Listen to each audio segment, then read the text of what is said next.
নমস্কার বন্ধুরা, আজকে গেছি আমাদের কুল গাছ দেখতে। গিয়ে দেখছি কুলগুলো বেশ বড় বড় হয়েছে, দেখুন, আর বেশ পেকেও গেছে। তাই বরকে বললাম যে কটা কুল পেড়ে আনো। তাই দেখুন আমার আমার বর চালের উপর উঠেছে কুল পাড়ার জন্য, আর বড় বড় কুলগুলো সে ছিঁড়ে নিয়ে আসছে। কুল পাড়া হয়ে গেছে, এবার কুলগুলোকে পরিষ্কার জল দিয়ে ধুয়ে নিচ্ছি। কুল ধোয়া হয়ে গেছে, এবার একটা হামল দিস্তার মধ্যে কুলগুলোকে একটা একটা করে থেতলে নেব।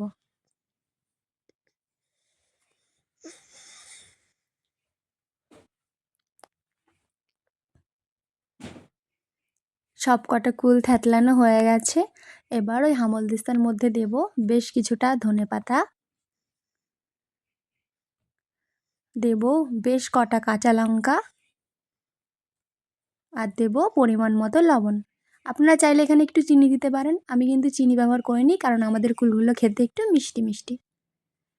দেখুন থেতলানো হয়ে গেছে, এবার কুলগুলোকে খুব ভালো করে চটকে চটকে মেখে নেব।